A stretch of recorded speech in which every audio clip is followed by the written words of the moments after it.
भला हुआ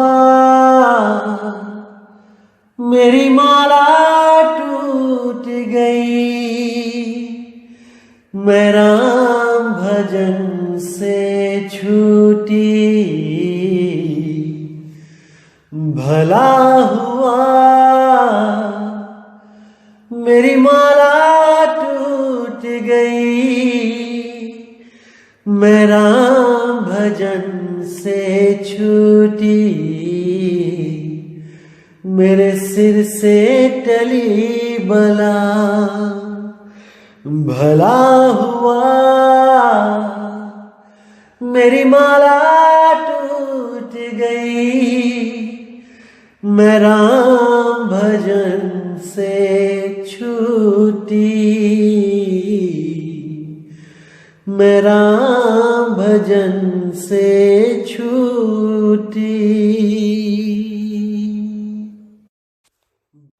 नमस्कार दोस्तों, जैसे कि आपको बताया गया था कि 1 अप्रैल के दिन आप सबका जितना भी भरम जाल है वो तोड़ दिया जाएगा।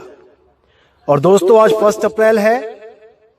1 अप्रैल को हमारे देश में जो मूर्ख दिवस के नाम से बनाया जाता है, उस दिन की एक खासियत होती है कि कोई ना कोई आपको मूर्ख बना सकता है कभी भी, और आप उस चीज का गुस्सा नहीं कर सकते। आप उनको ऐसे नहीं बोल सकते कि आपने ऐसा क्यों किया, क्योंकि ये दिन ही निश्चित किया गया है 1 अप्रैल फूल के नाम से। लेकिन इस दिन जो जीव जागृत अवस्था में रहता है, मतलब कि जो ये याद रखता है कि आज 1 अप्रैल फूल है, वो छोटी छोटी बातों में भी पूरा विवेक लगा देता है कि कहीं उसको सामने वाला कोई मूर्ख तो नहीं बना रहा है।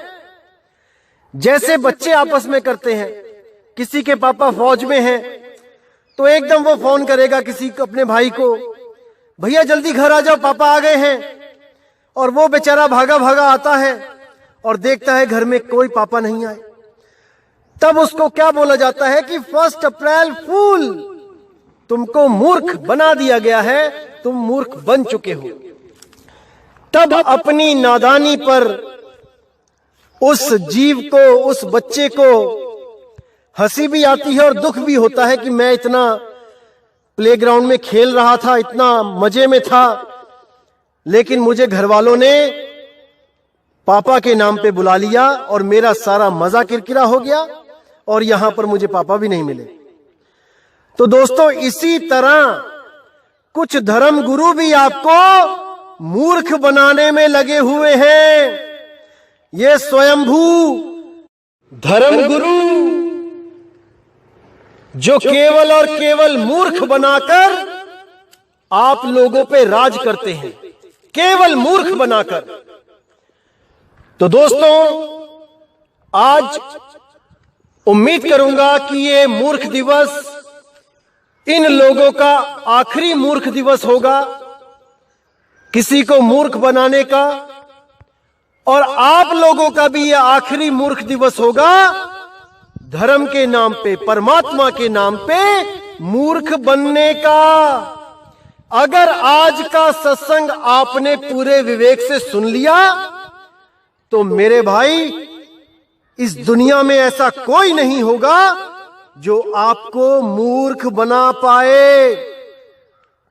लेकिन अगर आपने इसको समझने के बाद भी नहीं समझा, केवल कुछ दुनियावी लाभ के चलते इस सत्संग से किनारा कर दिया, इसको नहीं समझा, तो मेरे भाई 84 लाख की जेल आपका इंतजार कर रही है और आपको वहां से बचाने वाला इस दुनिया में कोई पैदा नहीं हुआ। क्योंकि अगर मूल ज्ञान सुनने के बाद भी आपके भरम खत्म नहीं हुए, तो इस अखिल ब्रह्मांड में ऐसा कोई नहीं है जो आपके इन भरम जाल का नाश कर सके। केवल और केवल ये मूल ज्ञान के द्वारा ही नष्ट हो सकता है मेरे भाई। नहीं तो सब के सब आपको केवल भरमाने के लिए ही बैठे हुए हैं।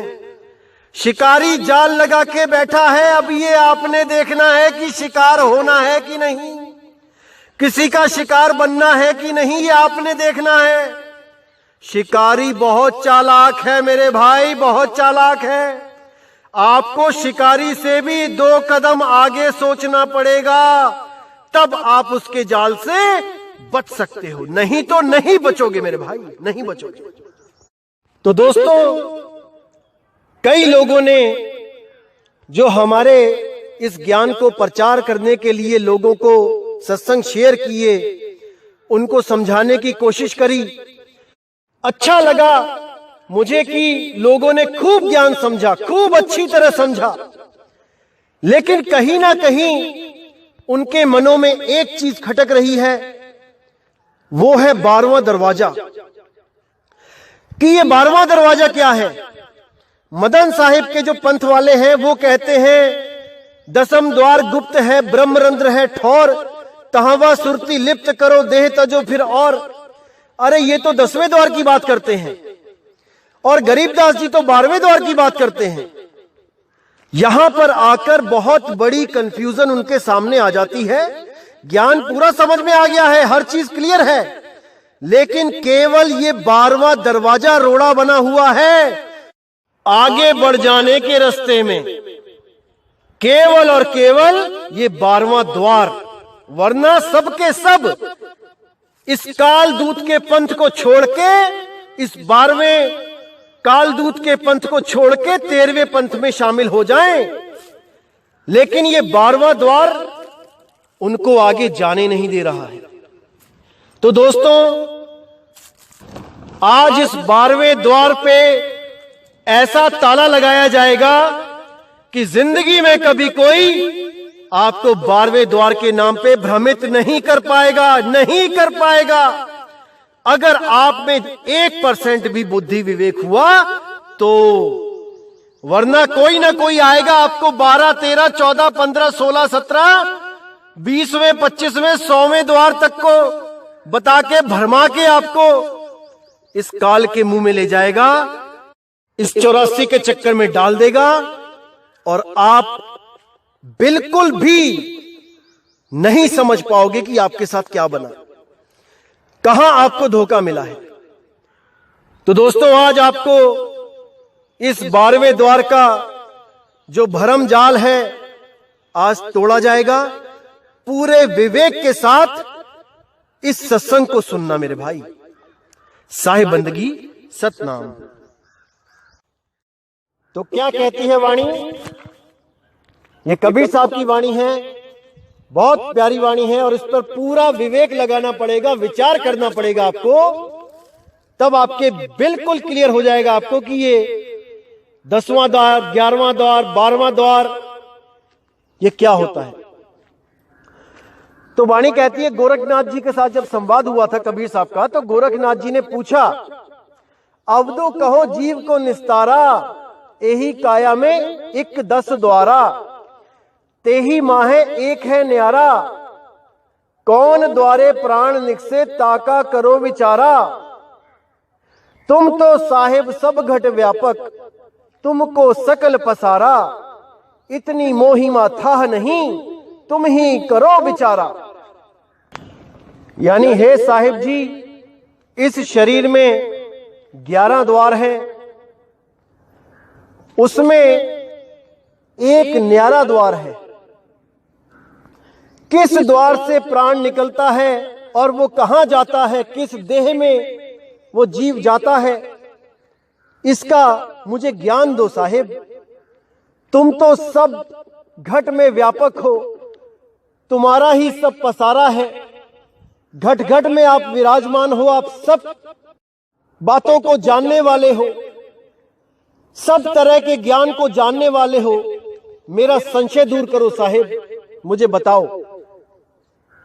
तो कबीर साहब बोलते हैं कि गुदा द्वारा प्राण निकसे नरक खानी जाए, तुरंत देह गोजवा की पाए नरक में ठहराए। कि जिन लोगों के प्राण गुदा द्वारा निकलते हैं, लैट्रिन निकल जाती है जिनकी मरते हुए, वो नरक खानी में चले जाते हैं और तुरंत देह गोजवा की पाए, जो लैट्रिन में कीड़े होते हैं, उस जून को प्राप्त करते हैं और उस विष्ठा को ही खाते हैं, उस गंध को ही खाते हैं। ये उन लोगों का हाल है जिनकी मरते समय लैट्रिन निकल जाती है। फिर कहते हैं, मूत्र द्वारा प्राण निकसे जल खानी जाए, तुरंत देह मछली की पाए, जल सूखे पछताए। अगर अंत समय में पेशाब निकल जाता है तो वो जीव पानी में जलचर मछली बन के जन्म पाता है और जल सूख जाने पर तड़प तड़प कर अपने प्राण त्याग देता है। तो आगे कहते हैं, मुख द्वारा प्राण निकले अन्न ढेरी जाए, तुरंत देह सो घुन की पाए, अन्न में ठहराए। जिन लोगों के मरते हुए मुंह खुला रह जाता है, जीभ निकल आती है बाहर को, वो लोग अन्न में चले जाते हैं। जैसे आपने देखा होगा, आप गेहूं चावल खूब डब्बों में भर भर के रखते हो, उसको नहीं भी खोलते हो तब भी बिना खोले उसके अंदर कीड़े पड़ जाते हैं। कैसे पड़ जाते हैं? ये कोई डालने जाता है क्या? अपने आप ही पैदा हो जाते हैं। तो ये वो हैं भाई जिनके प्राण मुख से निकले, जिनकी जीभ निकल आई मरते हुए।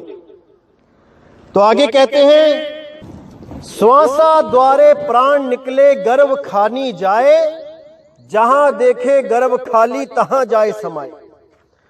जो नाक के द्वारा जिनके प्राण निकलते हैं, जो बैठे बैठे ही पता भी नहीं लगता कहां चले गए, सांसों से ही निकल जाते हैं, ना हा ना हू, कोई आवाज भी नहीं निकाल पाते। जैसे आप पूरा प्राण निकाल दो नाक में से, पूरी हवा नाक से बाहर निकाल दो, पेट खाली कर दो, उसके बाद बोल के देखो, बोल भी नहीं पाओगे, आवाज भी नहीं निकलेगी, क्योंकि वायु से ही आवाज निकल रही है। जितने शब्द बन रहे हैं वायु से ही बन रहे हैं। यही वायु के द्वारा होंठ कंठ जीभ लगा के उसको आकार दिया जाता है। तो कहते हैं, श्वासा द्वारे प्राण निकसे गर्भ खानी जाए, जहां देखे गर्भ खाली तहां जाए समाए। यानी जो जानवरों के गर्भ में बैल, बकरा, कुत्ता, ऊंट, हाथी, गीदड़, शेर, सियार, इन लोगों के गर्भ में, इन जीवों के गर्भ में वो वास पाता है और 84 में भटकता है। फिर कहते हैं, चक्षु द्वारा प्राण निकले अंड खानी जाए, तुरंत देह पक्षी की पाए, स्वर्ग में मंडराए। जो भी आंखों से प्राण जिनके निकलते हैं, आंखें बाहर को आ जाती हैं, आंखें खुली रह जाती हैं अंत समय में, वो लोग अंडों में जाते हैं। कोई चील के अंडे में चला गया, कोई कबूतर के अंडे में चला गया, कोई कौवे के अंडे में चला गया, और वहां पर जाके पक्षी की देह को पाके स्वर्ग में मंडराए। स्वर्ग यानी ऊपर जो आसमान दिखाई दे रहा है वो स्वर्ग लोक है। जो नीचे धरती है वो मृत्यु लोक है, और जो नीचे धरती के अंदर है वो पाताल लोक है। तो इसी तीनों लोकों में ये जीव भटकता रहता है जब तक उसको उसका असली द्वार ना मिल जाए। तो फिर कहते हैं, श्रवण द्वारा प्राण निकले भूत खानी जाए, देह धरी वह विदेह दर से रूखे में लपटाए। यानी जो लोग कानों के द्वारा निकलते हैं उनकी बहुत दर्दनाक मौत होती है, चीखते चिल्लाते मरते हैं, और उनको ये स्थूल देह भी नसीब नहीं होती। वो सूक्ष्म शरीरों में भटकते फिरते हैं, एक पेड़ से दूसरे पेड़ पर। जैसे आपको पुरानी कहानियों में भी बताया जाता था कि जो भूत प्रेत होते हैं वो पीपल के पेड़ पे, बरगद के पेड़ पे होते हैं, आम के किसी पुराने पेड़ पे होते हैं। इसी तरह ये लोग जो कान से निकलते हैं, ये पेड़ पेड़ पे भटकते फिरते हैं, लोगों को परेशान करते हैं, और इनसे छुटकारा पाने के लिए बहुत से लोग इन अघोरी बाबाओं के चक्कर में पड़ जाते हैं, इन भूत प्रेत निकालने वाले लोगों के चक्कर में पड़ जाते हैं और हजारों लाखों रुपए बर्बाद करके महादुख पाते हैं, लेकिन फिर भी वो इनसे निजात नहीं पा पाते हैं। इन प्रेतों के चक्कर में सारी उम्र भ्रम में ही पड़े रहते हैं और अपना अनमोल जीवन नाश कर लेते हैं। जहां भी कोई कहता है कि उस बाबा के पास चले जाओ, उस बाबा के पास चले जाओ, वहां वहां धक्के खाते हैं, लेकिन फिर भी इस चीज से आजाद नहीं हो पाते हैं, क्योंकि ये भरम भूत सकल जग खाया। ये भरम भूत है भाई, ये ऐसे पीछा नहीं छोड़ता है। ये तब छोड़ता है जब आप सत्य शब्द में स्थिर हो जाते हो, जब आप सच्चे नाम का सिमरण शुरू कर देते हो, तब कोई भूत प्रेत आपके निकट नहीं आ सकता। लेकिन आपको पूरा विश्वास करके सिमरण करना पड़ेगा भाई, पूरा विश्वास करके। अगर 1% भी शंका होगी कि ये सिमरण करके ये बाधा हटेगी कि नहीं हटेगी, तो मेरे भाई नहीं हटेगी, क्योंकि आपके मन में 1% भी भ्रम है तो ये भ्रम भूत आपको दबोच लेगा। इसीलिए मैं हर बार कहता हूं कि 100% होके आओ भाई, जिसने भी आना है। अब कहते हैं 10वें द्वारे प्राण निकले राज खानी जाए, और कुछ देर राज भोगे फिर पाछे पछताए। जो लोग 10वें द्वार से निकलते हैं, अब यहां पे दोस्तों एक चीज क्लियर करना चाहूंगा मैं, कुछ पंथ ऐसे हैं जो 10वें द्वार को ही क्या बता देते हैं, त्रिकुटी, दोनों आंखों के बीच में जो सुषमना नाड़ी है, इंगला पिंगला सुषमना, उसी को ही 10वां द्वार बता देते हैं। ये महामूर्खता है मेरे भाई, वो 10वां द्वार नहीं है, वो असली 10वां द्वार नहीं है, वो काल के द्वारा बनाया गया नकली द्वार है, जिसमें वो सबको भेजता है, सबको, किसी को नहीं बख्शता। उसी को गुप्त दरवाजा बताकर इंगला पिंगला सुषमना में एक अनंत सफर के लिए इस जीव को भेज देता है। ये एक ऐसी भूल भुलैया है कि जो जीव एक बार चला गया वो भाई निकल नहीं सकता, नहीं निकल सकता। तो जो भी जीव इसमें जाता है, अंत समय में वो क्या करता है, वो प्राणों को इकट्ठा करके त्रिकुटी में से जाता हुआ ऊपर असली जो 10वां द्वार है उसको तोड़ता हुआ ऊपर ब्रह्मांड में चला जाता है। मैं फोटो शेयर करूंगा, आप ध्यान से देख लेना कैसे जीव इस 10वें द्वार को तोड़ता हुआ ऊपर चला जाता है और दोबारा इसी 84 में वापस आ जाता है। जो लोग प्राण योग करते हैं वो भी यही काम करते हैं, सारे प्राण को इकट्ठा करके अंत समय में ऊपर की तरफ चढ़ाकर असली जो 10वां द्वार है उसको तोड़कर आगे निकल जाते हैं और ब्रह्मांड की सैर करके दोबारा किसी गर्भ में चले जाते हैं। आप इस फोटो में बहुत अच्छी तरह देख सकते हैं कि कैसे 10वें द्वार को तोड़कर जीव बाहर निकल गया है और ब्रह्मांड की सैर कर रहा है।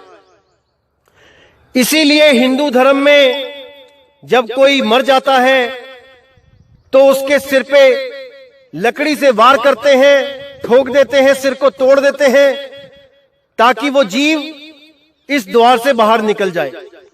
अरे मेरे भाई, मरने के बाद नहीं ठोका जाना चाहिए, जीते जी वहां से निकलोगे तब बात बनेगी, तब आपको स्वर्ग, ब्रह्मलोक, सतलोक आदि लोक मिलेंगे, वरना वो भी नहीं मिलेंगे। अगर मरने के बाद क्रियाक्रम में अगर लकड़ी से सिर को तोड़ते हो तब ये प्राणों के द्वारा तोड़ के निकलना पड़ता है, प्राणों के द्वारा, तब बात बनती है। जो राजा की जून मिलेगी तब मिलेगी, स्वर्ग मिलेगा तब मिलेगा, ऐसे नहीं मिलेगा लकड़ी मार के। तो कहते हैं 10वें द्वारे प्राण निकले राज खानी जाए, कुछ देर राज भोगे फिर पाछे पछताए। वो पछताएगा, अगर वो सिर को फोड़ के भी निकलेगा, ऊपर को ब्रह्मांड में जाएगा, फिर पछताएगा, उसको मुक्ति नहीं मिलेगी। अब आगे कहते हैं सुरति द्वारा प्राण निकसे सत्य लोक ही जाए, शब्द निरखत जाए लोक ही कहे कबीर बुझाए। कि जो सुरती द्वारा प्राण को निकालेगा, कहने का मतलब सुरती जहां पर एंटर की थी,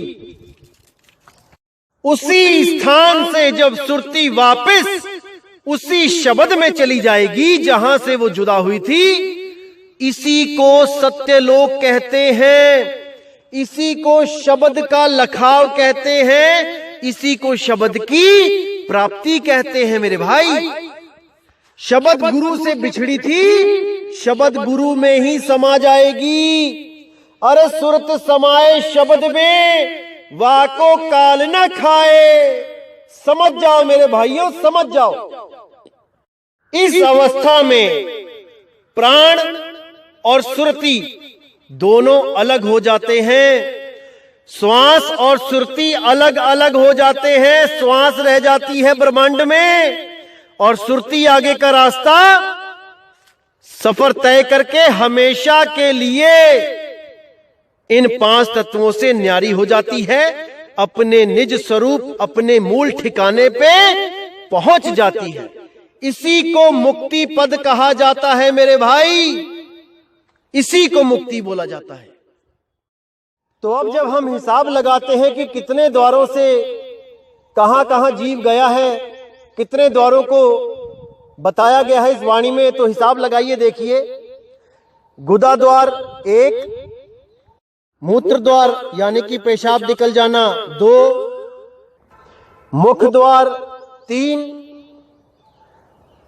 श्वासों का द्वार 2 नाक के छेद 3 और 2 5, चक्षु द्वार 2 आंखों के छेद 5 और 2 7, श्रवण द्वार कानों के छेद 7 और 2 9, 10वां द्वार जिसके द्वारा जीव राजा बनता है वो हो गया 10वां द्वार, जिसको रंभ द्वार भी बोल दिया जाता है। ये हो गए 10 द्वार। और जो 11वां द्वार है वो है सुरती शब्द मेल, जिसको बोला जाता है शब्द द्वार। शब्द बिना सुरत आंधरी कहो कहां को जाए, द्वार न पावे शब्द का फिर भटका खाए। तो 11वां द्वार है शब्द द्वार। जो शब्द का आपको भेद दिया जाता है, सुरती उसी शब्द में जब समाएगी तो वही शब्द एक तरह का द्वार बता दिया गया है कि तभी तो समाएगी। जब किसी कमरे में हमने जाना होता है, यानी हमें कमरे में समाना है, तो वहां पे एक दरवाजा होता है। लेकिन जब शब्द में सुरत समाएगी तो वहां पे कोई दरवाजा नहीं होगा, वो दरवाजे के बिना ही दरवाजा है, वो शब्द द्वार है। इसीलिए बोला गया है 10हों द्वार नरक भर बूढ़े, तू गंदी को बेड़ो।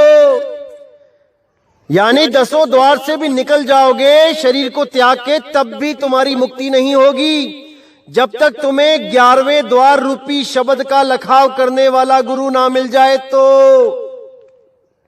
और अगर आप त्रिकुटी को भी जोड़ोगे, जो इंगला पिंगला और सुषमना द्वार है, तो यही शब्द द्वार 11वें की जगह 12वां हो जाएगा।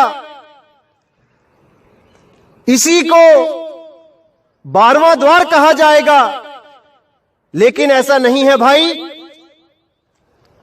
इंगला पिंगला सुषमना को 10वां द्वार नहीं कहा जाता है, उसको तीसरा तिल शिव नेत्र कहा जाता है, जिसके खुल जाने पर जीव भस्म हो जाता है। कोई मुक्ति नहीं मिल जाती उस द्वार के खुल जाने पर। ये इशारा बताया भी गया है कि जब शिव जी का तीसरी आंख खुल जाती है तो जीवों का नाश हो जाता है। इसी तरह अगर आपका सुषुम्ना द्वार खुल गया तो आपका नाश हो जाएगा मेरे भाई, नाश। और ये जितने भी प्राण योगी गुरु हैं ये सब सुषुम्ना द्वार खोलने में ही तो लगे हैं। ये जीवों को यही तो समझा रहे हैं कि इस दरवाजे को खोल लो, इसी में रास्ता है। रास्ता शाहरग में है जाना के आने के लिए। मूर्ख बनाया जा रहा है, मूर्ख, और सब के सब मूर्ख बनने में लगे हैं। अरे इस दरवाजे को खोलोगे, शिव नेत्र को खोलोगे तो भस्म हो जाओगे, नाश हो जाएगा, नाश। समझ जाओ, समझ जाओ, समझ जाओ मेरे भाइयों। और जो लोग अपने इस स्थूल शरीर को छोड़कर सूक्ष्म शरीरों के द्वारा भ्रमण करते हैं तीन लोक में, उन लोगों को प्रेत जून दे दी गई है। वो प्रेतों की तरह भटक रहे हैं। उनके गुरुओं ने उनको जीते जी प्रेत बना दिया है भाई, प्रेत। जो लोग डींगे मारते हैं कि हम तो अपना शरीर छोड़ के अपने ही शरीर को देखते हैं बाहर निकल के उस शरीर से, और हम तीन लोक में सैर करते हैं अपने सूक्ष्म शरीर के द्वारा। अरे भाई, एक प्रेत में और आप में क्या फर्क रह गया? जब जीव कान के द्वारा निकलता है तो उसको एक सूक्ष्म शरीर दिया जाता है प्रेत का, और वो प्रेत जून 1000 साल की होती है। उसको भटकाया जाता है 1000 साल तक। अरे तुम्हें तो तुम्हारे गुरु ने जीते जी प्रेत बना दिया भाई। शरीर को त्याग के सूक्ष्म शरीरों में भटकना नहीं है, अपने रूप में समाना है, अपने रूप में, अपने निज रूप में। जिस गुरु को अपना निज रूप ही नहीं पता वो आपको क्या बताएगा? अरे गुरुआ तो घर घर फिरे, कौड़ी केर 50, अपने रूप की खबर नहीं और शिष्यकरण की आस। अपना रूप तो पता नहीं है कि मेरा निज रूप क्या है, और चेले बनाने में लगे हैं। अरे संभल जाओ भाइयों मेरे, संभल जाओ। अपने निज रूप को खोजो, ऐसा गुरु ढूंढो जो आपका निज रूप, आपका निज नाम आपको लखा दे। अरे एक छुड़ाए एक लखाए, तब प्राणी निज घर को जाए। सोई गुरु पूरा कहाए, जो 2 अक्षर का भेद बताए। 2 अक्षर बोला है, 2 शब्द नहीं बोला है कि ओम और सोहम को रटने लग गए 2 शब्द बना के। 2 अक्षर, एक आत्म अक्षर और एक 52 अक्षर। 52 अक्षर को छुड़वाए, आत्म अक्षर को लखाए। जब तक ना चीनोगे आत्म, तब तक ना मिली है परमात्म। भाई वो परमात्मा नहीं मिलेगा जब तक आपने अपने आत्म स्वरूप आत्म राम को नहीं जाना, नहीं मिलेगा वो। तो जब मैंने पहली बार इस 12वें पंथ के कालदूत के द्वारा जो ये पिंड अंड ब्रह्मांड का चित्र बनाया गया था, जब मैंने पहली बार इसको देखा तो आप यकीन नहीं करेंगे, मुझे इतनी हंसी आई कि मैंने बोला ये कौन आ गया भाई, जिसने 3 बेडरूम, लैट्रिन, किचन, बाथरूम का नक्शा बना के रख दिया। बड़ा अजीब लगा मुझे कि भाई ऐसे ऐसे संत भी आ गए क्या दुनिया में, जो ऐसे नक्शे बना के बताएंगे कि यहां से दाएं घूम जाना तो स्वर्ग लोक आ जाएगा, बाएं घूम जाना तो काल लोक आ जाएगा। क्या बताऊं, बड़ी दुविधा हुई। बहुत सोचा मैंने कि ये क्या पाठ पढ़ाया जा रहा है जीवों को। अरे ये थोड़ी नहीं है भाई, जो पिंडे सो ब्रह्मंडे, जिन खोजे तिन पाया। बिल्कुल साफ बोला गया है कि इस पिंड में ही, इस शरीर की जो रचना है, यही बाहर ब्रह्मांड की रचना है। दोनों में कोई फर्क नहीं है। लेकिन फिर भी पता नहीं क्यों जीव समझ नहीं पाता है और भ्रम जाल में भूल जाता है। जब मैंने उसमें देखा कि 10वें द्वार के आगे 11वां द्वार, 11वें द्वार के आगे 12वां द्वार, तो मेरी हंसी नहीं रुक पाई।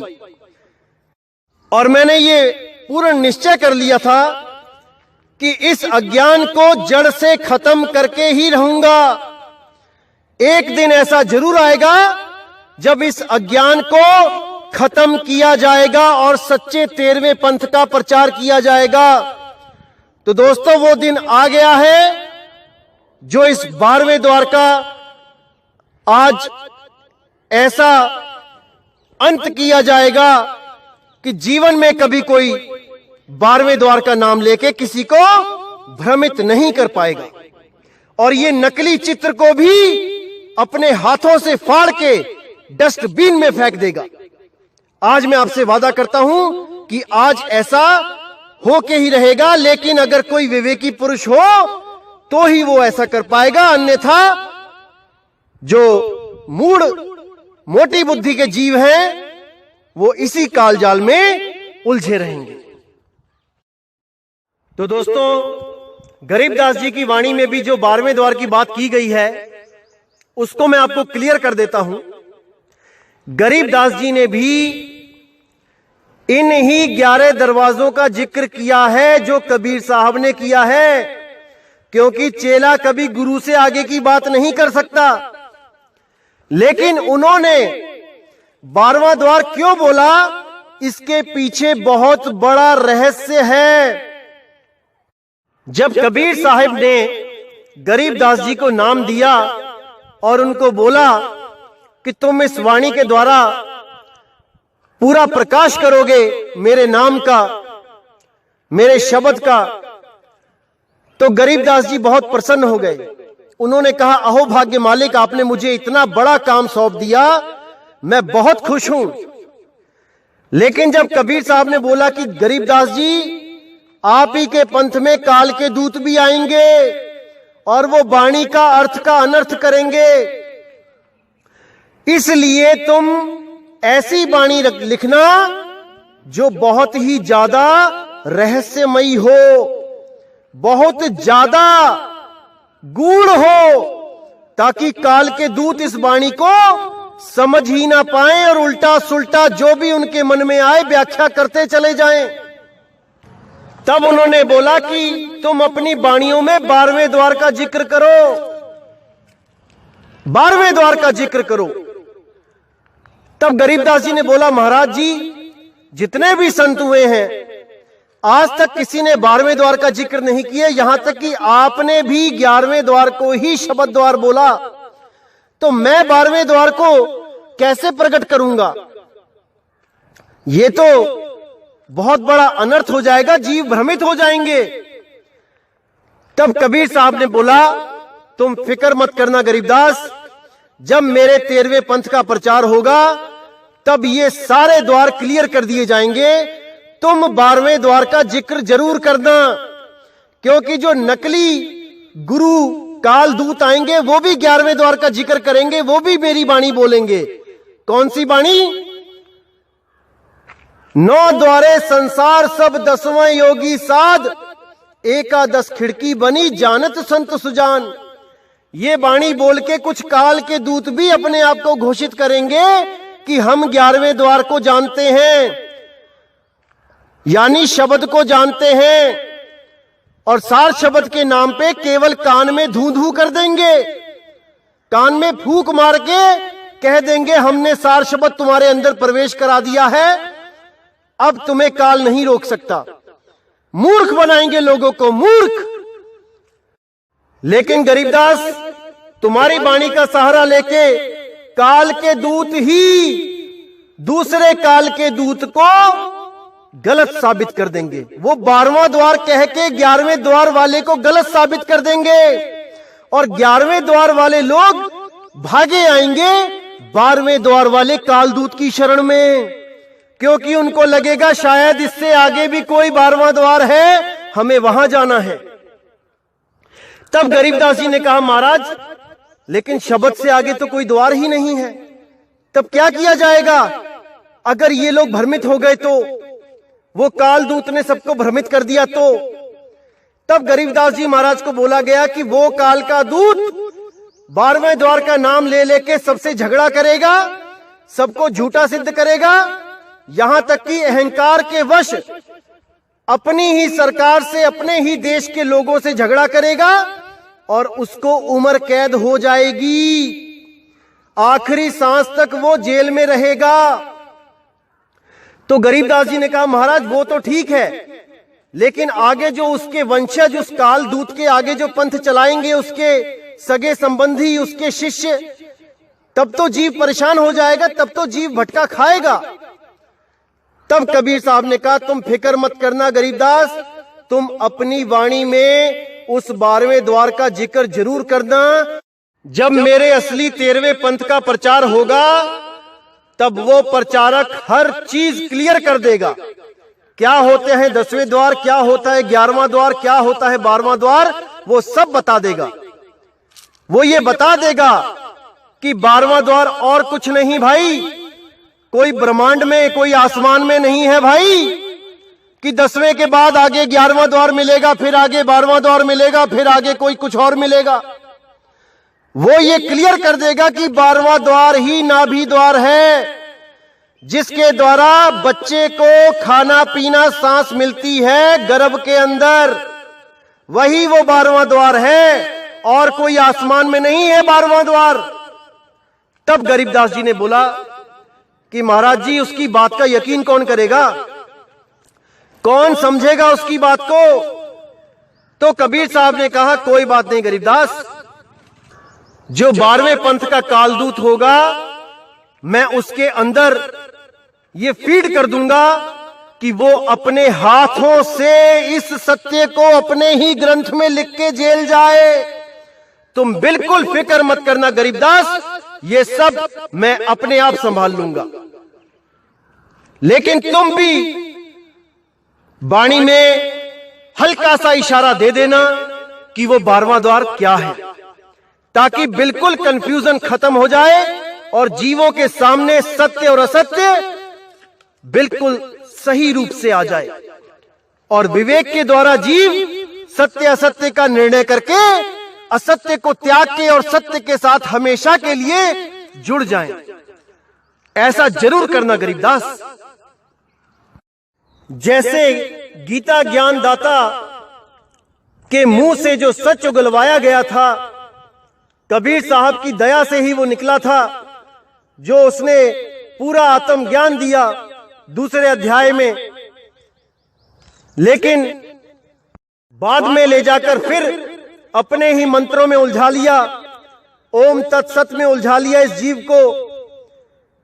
जैसे उसके मुंह से मैंने सत्य निकलवाया था, वैसे ही मैं इस 12वें पंथ के कालदूत के हाथों से सत्य लिखवाऊंगा।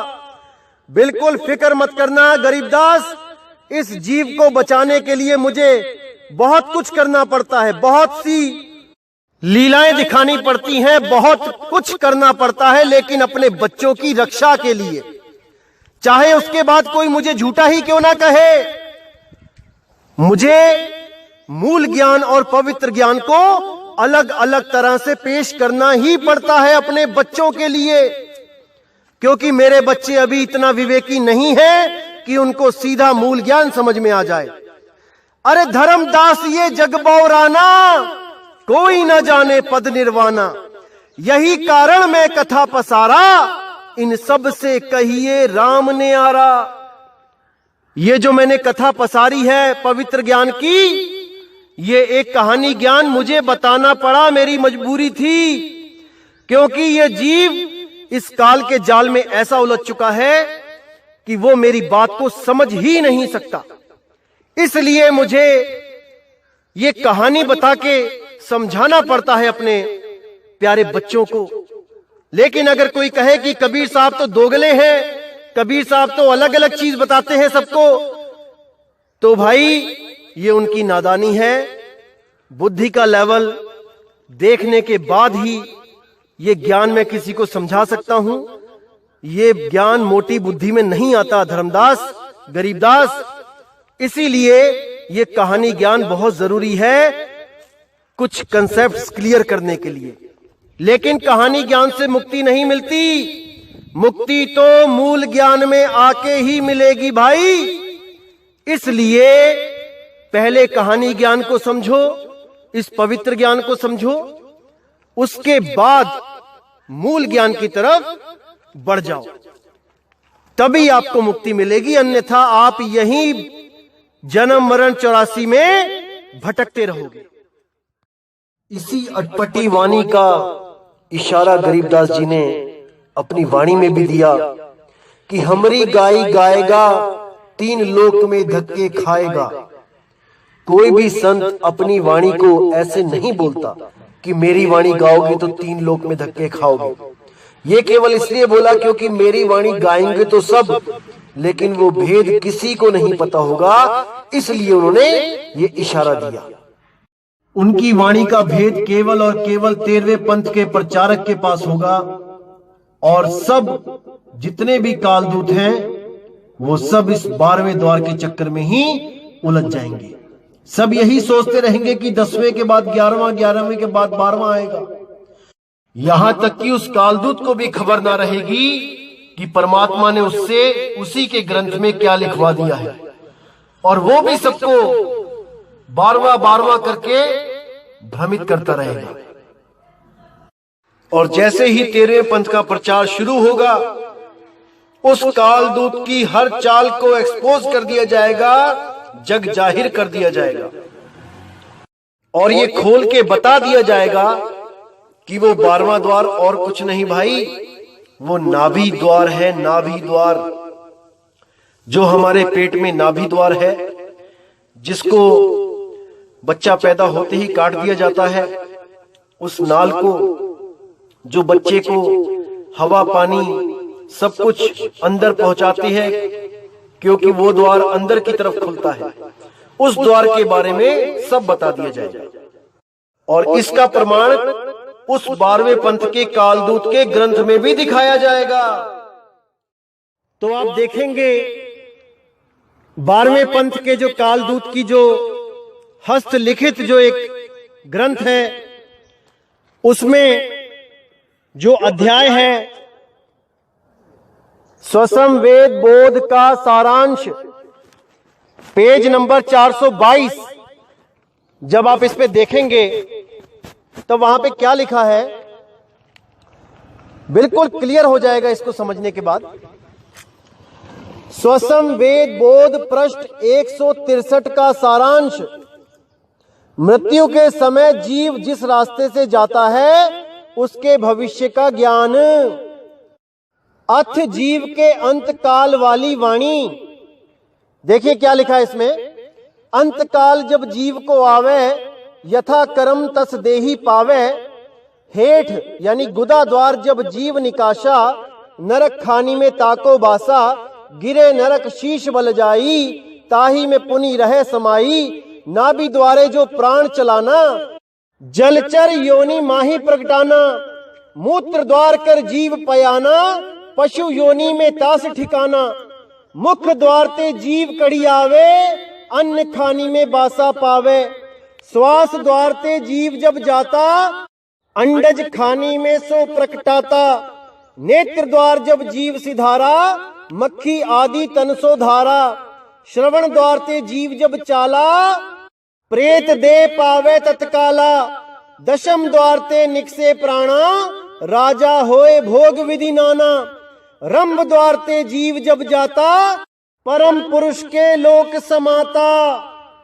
अब ये जो वाणी है, आप इसमें जब गिनोगे इन द्वारों को, सबसे लास्ट में यहाँ पे जो रंभ द्वार ते जीव जब जाता है, ये गलत लिखा है। यहाँ पे होगा सुरती द्वार ते जीव जब जाता। जब सुरती द्वार से जीव जाएगा, जहां से सुरती आई थी उसी द्वार से जीव जाएगा, यानी शवद द्वार की तरफ इशारा है। तब इन द्वारों को जब आप गिनोगे तो ये 12 हो जाएंगे।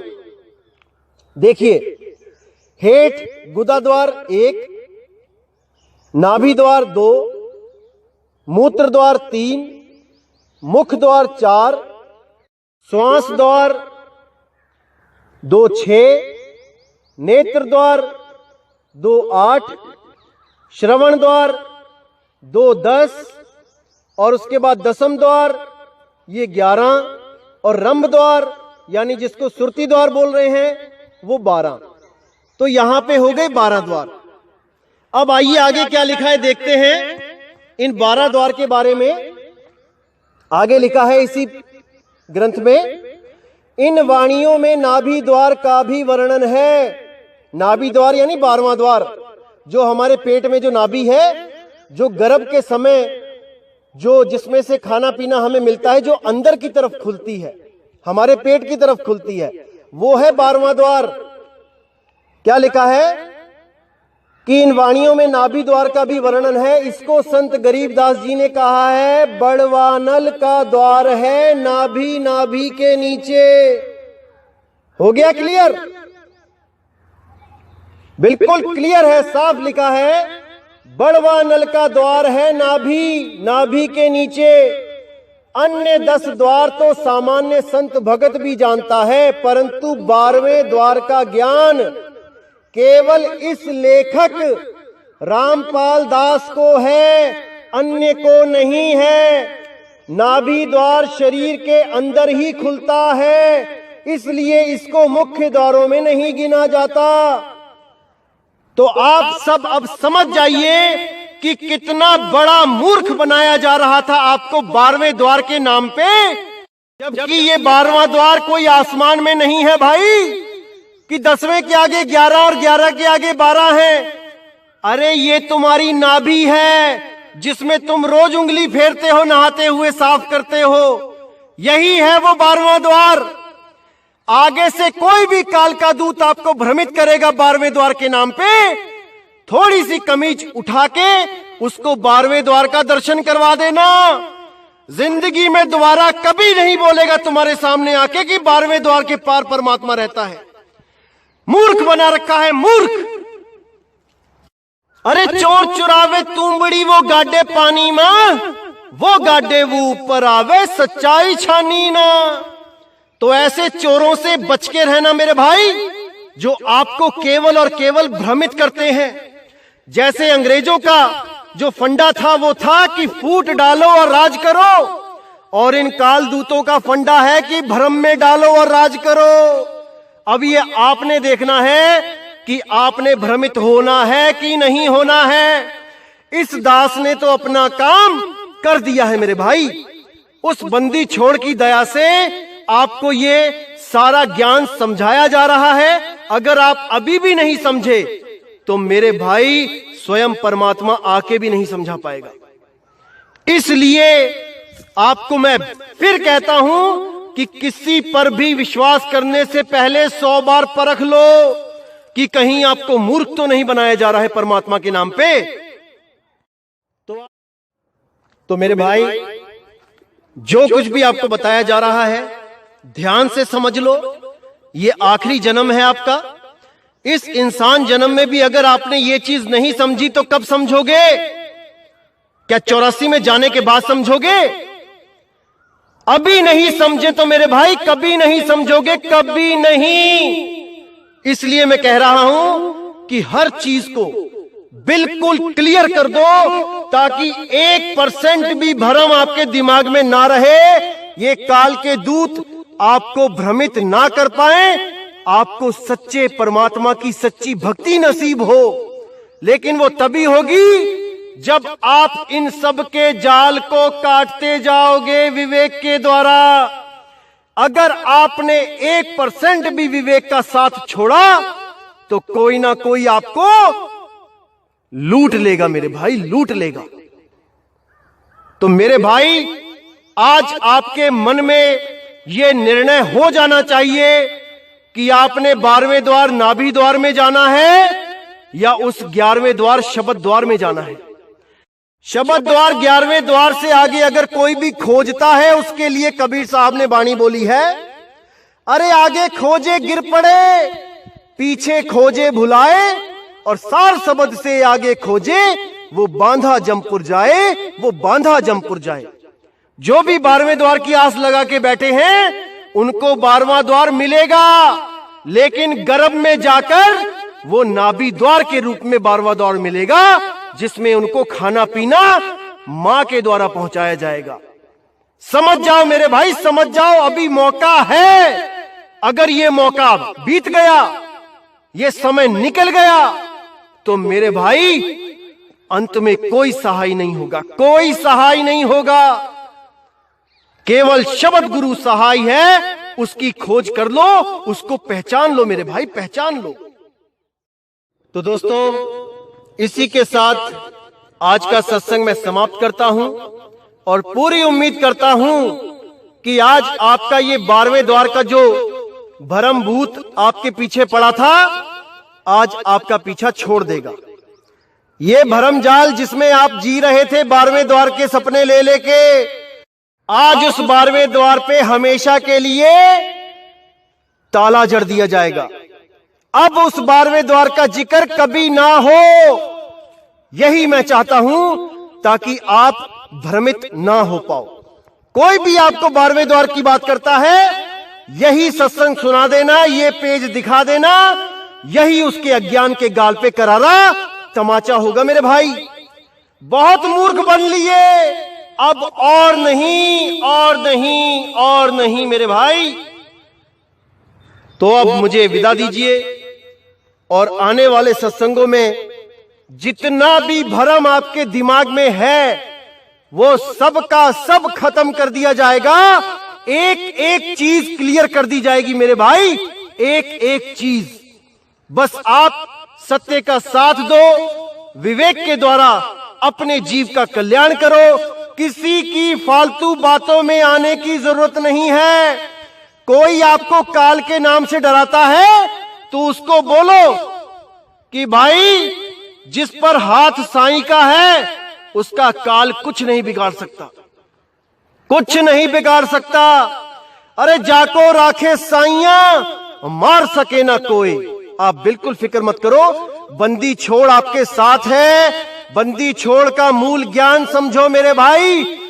सत्य नाम को जान लो, सत्य नाम को पकड़ लो। सत्य नाम ओम सोहम नहीं है, सत्य नाम स्वयं बंदी छोड़ सतगुरु कबीर है। अरे सत्य नाम पाए जो वीरा, संग रहूं मैं दास कबीरा, संग रहूं मैं दास कबीरा। तो मेरे दोस्तों, इस अपने भाई को अब विदा कीजिए। और मैं समझता हूं कि आज का सत्संग सुन के कई लोगों को बहुत गुस्सा भी आ रहा होगा मेरे ऊपर कि अरे इतना बड़ा जाल हमने बिछाया था जीवों को फंसाने के लिए और इसने सारे का सारा काट दिया। तो भाई दुख तो होगा, लेकिन परमात्मा ने जो मुझे ड्यूटी दी है उसको तो मैंने निभाना ही है मेरे भाई। तो इसलिए गुस्सा मत करो, अपने अपने जीव का कल्याण सोचो, क्योंकि तुम लोग भी नरक में ठोके जाओगे भाई अगर सच्ची भक्ति नहीं करोगे। तो आज जो पैसा इकट्ठा कर लिया है सब लोगों ने परमात्मा का नाम ले लेके, ये पैसा तुम्हें बचा नहीं पाएगा। जिस दिन तुम्हारे सिरहाने काल खड़ा होगा आके, उस दिन तुम्हारी वो दुर्गति होगी कि लै रब दा नाम। उससे पहले पहले मूल ज्ञान को समझ लो और अपना कल्याण कर लो मेरे भाइयों। सब एक ही मालिक के बच्चे हैं, सबको उस मूल ज्ञान की शरण में आना चाहिए और हर भ्रम से बाहर निकल जाना चाहिए। तो इसी के साथ दोस्तों मुझे विदा करो।